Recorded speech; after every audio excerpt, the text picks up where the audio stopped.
Hello and welcome to this week's podcast. This week I'm speaking to Alyson Mowat, who runs a botanical studio in London and is author of the book Terrariums and Kokedama. I read Alyson's book about a year and a half ago and I've been very keen to speak to her ever since, as I love her way of playing with plants and presenting them as art pieces. I spoke to Alyson about the ethos behind her work, about her botanical creations and what inspires her creativity. She starts by talking about what she gets up to in her studio. My design studio is in Shoreditch, in the heart of the bustle of Brick Lane. It's around the corner from Columbia Road Flower Market, and it's also quite close to where Nathaniel Bagshaw Ward discovered the terrarium in the 1820s on World Close Square, which is also sort of my neck of the woods. So it's quite nice sort of being in this sort of the hustle and bustle of the urban city environment, and also to have all these kind of these sort of natural points of interest close by. And I've been in my studio since 2014. I started mainly making terrariums using the Tiffany or the copper foil method. However, as the years have progressed, my work's kind of changed a little bit. My creative work has started to include more sort of botanical sculpture and photography. I started to do more writing, and a big part of my work now is workshops. So teaching people how to plant terrariums, kokedamas, indoor aquatic systems, even sort of balcony gardening as well. So that's been a part that I've really enjoyed, because I think working creatively can be a bit of a solitary task at times. So my workshops really are a wonderful point in which to engage with people over plants and planting and the issues that sort of come up in there sort of as they are planting or kind of creating these plantscapes and sort of urban environments. So yeah, that sort of covers what I do have been doing over the last few years. Mm-hmm. Well, it's very appropriate that you're near the home of Mr. Ward. I know, fabulous Mr. Ward. Yeah. Yeah.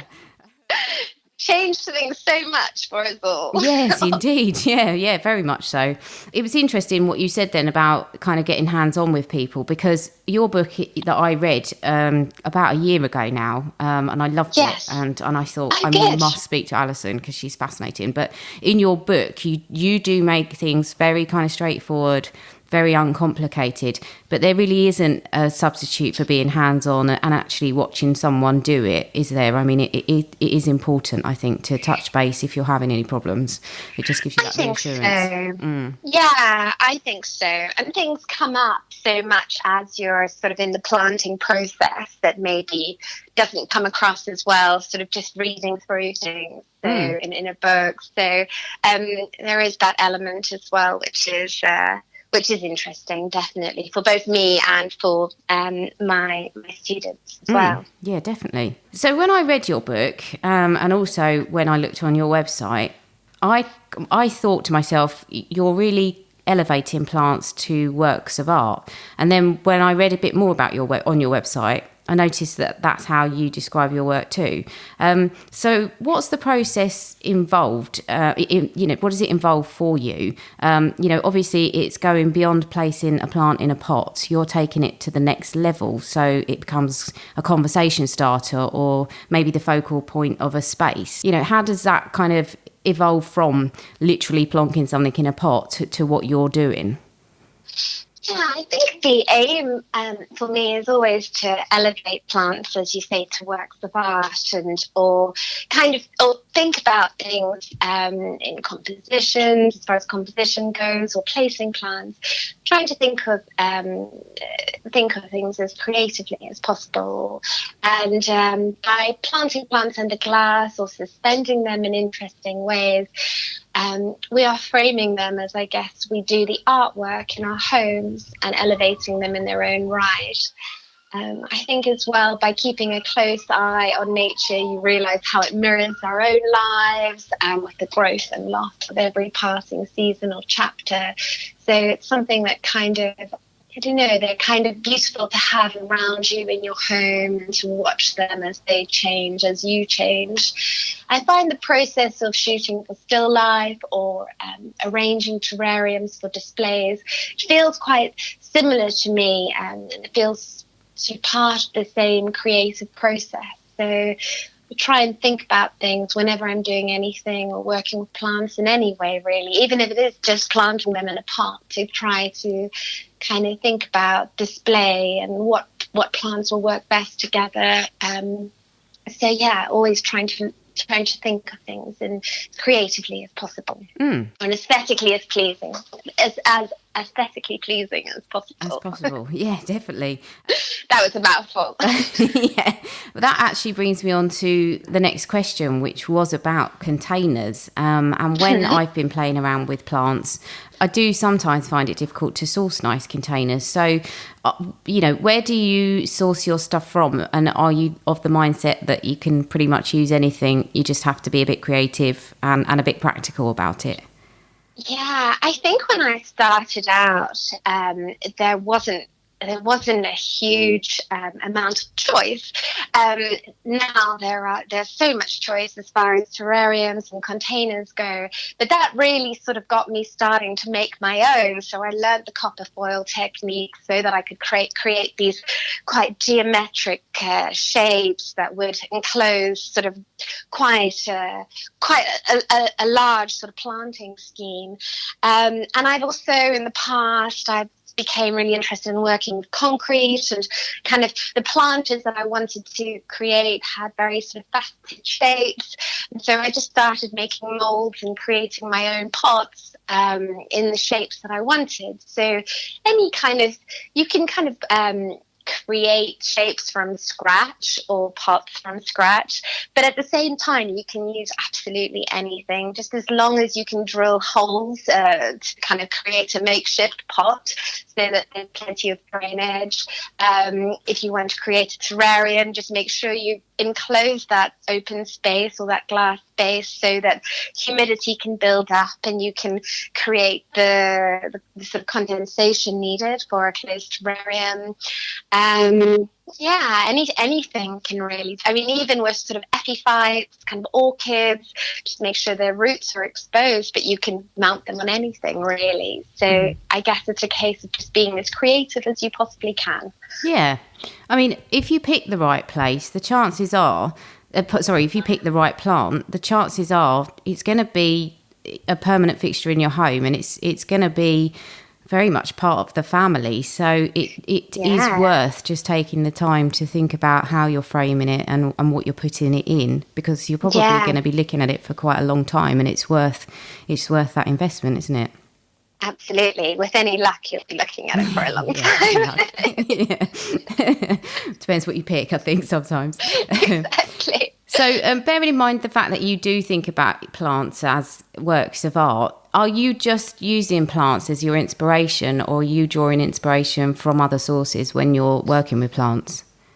Well, I come from a sort of design jewelry kind of background, so I was very kind of inspired initially by faceted shapes and gemstones and incorporating crystals when working with plants. But I think for me the big inspiration over time has been Japan. They approach nature with such awe and reverence, and I think that's why they kind of have such interesting they work with plants and flowers as well, kokedama, in such interesting, unique ways. And there's also there's that very sort of traditional ancient art of working with plants and flowers, but then there's also sort of more modern pioneers such as Azumu Makoto, I hope I'm pronouncing his name correctly, who really pioneered the genre of botanical sculpture with his Exo Biotanica project. He launched a bonsai tree into space and photographed it. He also has kind of placed flowers in massive ice cubes. His frozen, this iced flower series. So I think Japan has always been quite inspiring. I love the work of Georgia O'Keeffe and Carl Blossfeld's art forms in nature. Examples from the plant world are really beautiful as well. So yes, kind of looking at art and kind of connecting that maybe with what I'm doing with plants or photography or sculpture. Kind of, I like to kind of draw on these things, or these people. So speaking of Japan, you create Cocodama, and you talk about that as well in your book. And I was talking to somebody about that today, and she said to me, "I'd love to have a go, but I wouldn't know where to start. It looks very difficult." Can you just explain a little bit about what it is, and maybe if someone was thinking of having a go, what might be an easy plant to use? Sure. So Kokedama translates as mothballs, and what we're doing when we're creating Kokedama is really encasing the plant's roots in a sphere of soil and then binding it with moss. And by doing this, we can suspend the plant from different angles, have it hanging upside down, it doesn't necessarily even need to be hanging. Actually, in Japan, I find kokedamas are usually displayed next to bonsai. So when bonsai are displayed, you often see quite a very sort of a lot more naturalistic looking kokedama sitting next to the bonsai, a very sort of natural, almost meadow-like planting sort of on the kokedama. However, it was kind of been adapted a little bit in the Netherlands, and that's when they started. We start to see them being hung more, and the mossy sphere kind of becomes a little bit more spherical and kind of rounded, whereas in Japan it's a little looser. And what we're really, I think, if anyone's approaching or wanting to try a kokedama on their own, don't be put off by the special clay soil that you need to use when making akadama soil, because it's quite hard to source and it's quite pricey as well. I find a low dust cat litter works just as well.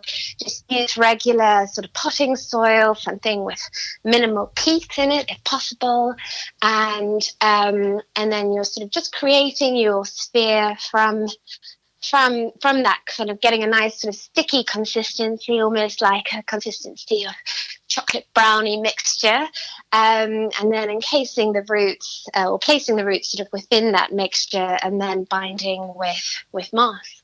And then you can decide if you want to hang it or rest it on a tray. So philodendrons are really good. I always use asparagus ferns for my workshops. Mainly because I love the look of them, and I think the kind of layers or the tiers of the foliage of an asparagus fern, for me, it kind of has definite connections with Japan and the sort of bonsai trees. So that's one of the reasons I like to use asparagus fern. That they do work particularly well in kokedama as well. Mm-hmm. Something to try. Yeah, I did dabble with it, and I found anything with a kind of clear stem made for much easier life, because anything that had lots of growth down at the base, it was difficult to kind of pinch it in and make that secure connection almost around the neck of it. So, yeah. I know what you mean, yes. Yeah. Another thing, plants that kind of creep and drape, like ivy, works particularly well. And ivy is a lovely one to use in kokedama because it's air purifying qualities. So I quite like to have hanging ivy sort of in my home, kind of nestled within this sort of the roots nestled within this kokedama sphere and hanging. I think it works quite nicely. Yeah, I love ivy. I can't get enough of ivy myself. But I was wondering, can you make them that actually live outdoors? Because obviously a lot of your work, I think, is you work a lot in urban gardens, and maybe people might want to go vertically if they don't have a lot of space outdoors. Can you make them using outdoor plants? Does that work? Yeah, definitely. And actually, I mean, I usually take my kokedamas outside in the summer months, and it's even better if Mother Nature can lend a hand with the watering. I find I usually use more sort of tropical plants for my kokedamas, so you bring them indoors, sort of. In the colder months, but they thrive outdoors in the summer. Mm. Yeah, I've just stuck my bonds outdoors because I can't face water in it practically on a daily basis. So I chucked it outside and it rained and it was much easier.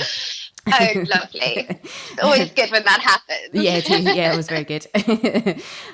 So I noticed also that you create aquatic gardens and what you call jarrariums. And Yeah. to be honest, I am terrified of that. The most I've managed is a Marimo ball in a jar. Oh, well, that's a really good start. Yeah, it was easy. I haven't killed it yet. But what would be your top tip for people who want to dip a toe or a plant into the water? I'd really recommend that they read Diana Wolsted's book, Ecology of the Plant Aquarium, where she tries to kind of create the most naturalistic system. And the idea is that you do your planting on a bed of soil so that you don't need to worry about injecting CO2 or any additional nutrients into the water or the environment, the aquatic environment. So it's good to have a little read of that if you are thinking about taking your aquatic garden to the next level, really. But I would really encourage anyone to try an aquatic garden, because there is something about the very hypnotic movement of plants underwater that is rather lovely to have in your home. And you just need to be a little bit wary of algae blooms, so no direct sunlight, trying to keep it a little bit sort of set back in the room, I would advise. But yes, definitely to give it a go. And the Marimo balls are a lovely start as well. Yeah, they are definitely the beginner's plant of choice. Yeah. Yeah, I saw in your book about washing the soil, which seems absolutely bizarre, really, for anyone who does gardening. But yeah, it is a the idea is just to get rid of the sediment that kind of will inevitably arise into the water. So it's a good idea to try and get rid of any of that, floating sediment prior to creating an aquatic garden, because you're just going to need to drain out so much of the water in order to get a clear water, so you can actually see what's happening in the plants, and the water isn't clouding your vision of the plants too much. Yeah, I think that's really important. I haven't heard of the Diana Wolsted book, but I think you've hit the nail on the head, really, with any gardening, but particularly indoor gardening, in as much as you really need to think about what the plant would have in its natural habitat. And that's, I think, probably a key to success with most things. Yes, exactly. Yeah. Absolutely. Yeah. If people are gardening in a small space, either indoors or out, can you maybe give kind of one or two key pieces of advice that would help people achieve a visually interesting and probably a personalised garden? As you were saying, the plants are going to be with you, and you can express yourself through the medium of the plants. So is there anything that you think would kind of create success if you were going for a really chic look or really a curated look, really? I think in both indoor and outdoor planting, it's kind of building up layers and height within your planting. So I find quite often with indoor planting, it's always just sort of shelf level or table level, the planting. And that's why Cocodama is such a lovely way of kind of adding height to your planting arrangements and sort of really building up different layers within your arrangement. So I would say kind of exploring that element from the indoor side of things. And with the outdoor spaces, it's mainly sort of small gardens that I work with, or outdoor spaces. And I think the main thing with small gardens, and I've actually just done the thing I'm advising against. I've actually just done this in my own. I just moved down to Margate. I spend my time between Margate and London. And I've got a tiny little sliver of the garden in Margate. And I've just got so many ideas for this space. I want a fire pit. I want seating so that I can entertain people outside for dinner. I want to have some sort of a water feature. I want to have, I'm trying to just cram as much into this tiny space as possible. And I think it's all about, again, with indoor and outdoor planting, it's all about how you're going to use the space, and trying to consider that before you try and just cram everything into the space. And then, maybe also what it will do is take away space from what you actually want to do most in the garden. So I've had to reevaluate my initial garden plans and kind of reduce things down a little bit to just a nice space where I can have a cocktail outside or a cup of coffee in the morning with a couple of friends. That would be fine. So yeah, I would say that. And again, the layers, sort of thinking about layers and within the outdoor space as well.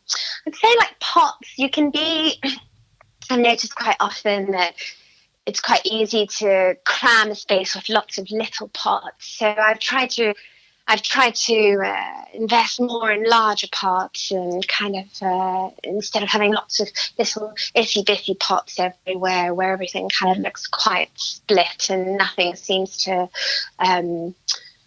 work as a sort of overall look of the space. Yeah, I mean, little gardens are the hardest because, especially if you love plants, because you can't help yourself. You go somewhere and you think, oh, I'm going to get that, and then you realise, like you say, that it's a small plant in a small pot, and you stick it in, and before you know it, you've got this jumble. When actually restraint is the key in a small space, really. But it's incredibly hard to actually do that. I mean, I am hopeless. I'm all right in other people's gardens, but in mine, it's just an absolute jumble. I've chucked everything in because I've got no self-control in my garden. So, yes. I know. It's a hard thing to have, though. It's a hard thing to have. It is. And I think as well, when you're thinking of pots and colours, maybe to just pick a couple of key colours or a theme and try and stick to that theme so that it runs throughout any decisions you're making in the future. So if that's, say, buying plants or pots or any sort of visual kind of aid in the garden, then I think that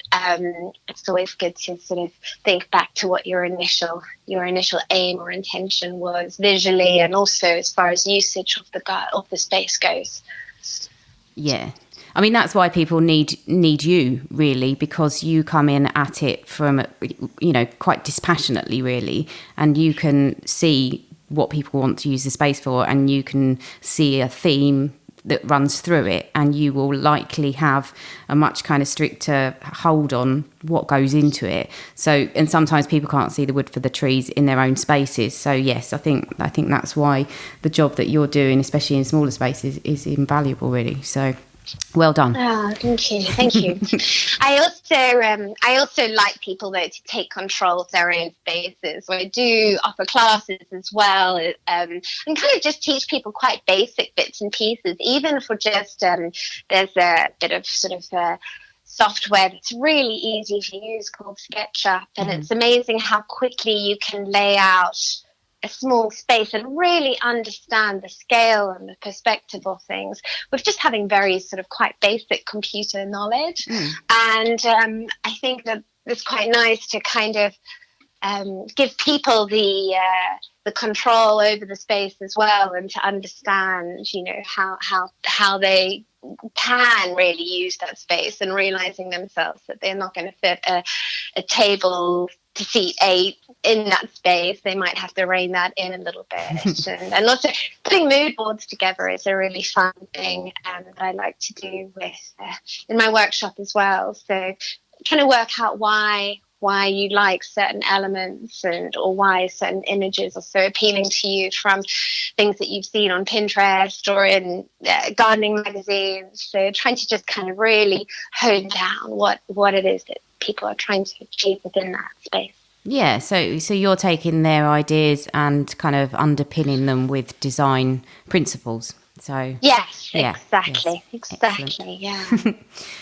So I was thinking about, when I was drawing up the questions for you, I was thinking about the use of things like moss, in terrariums and in Cocodama, and also really the sourcing of indoor plants. So obviously we are all trying to minimise our impact on the environment. So are there any materials that you might shy away from using, or are there ways that we can kind of ensure that we're not adding to any problems?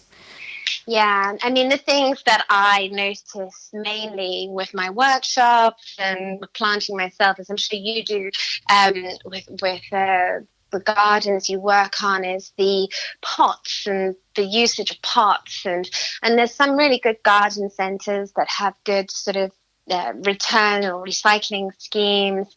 Most sort of pots can be sort of recycled, apart from the black pots, I think. They can't really be recycled, but it's trying to work out uses for them as well. So I always try to reuse my pots if I can, give them a good wash with some soapy water, and they're great for sort of propagation, and that you can kind of always sort of try and reuse as much as possible. That's kind of what I aim to do. I've also stopped using any soil if I do use it, I use soil that has a very low peat content.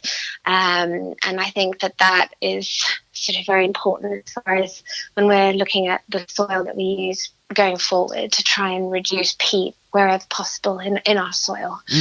It's trying to constantly think about the materials that we're using in gardens as well, and trying to be a lot more vigilant and focused on where those things are sourced or where they come from. It's really important, as you say. Yeah, so not being wasteful as well, I think, is a big thing, isn't it? Not buying more than you need, or ending up kind of chucking stuff away. Absolutely, wherever possible.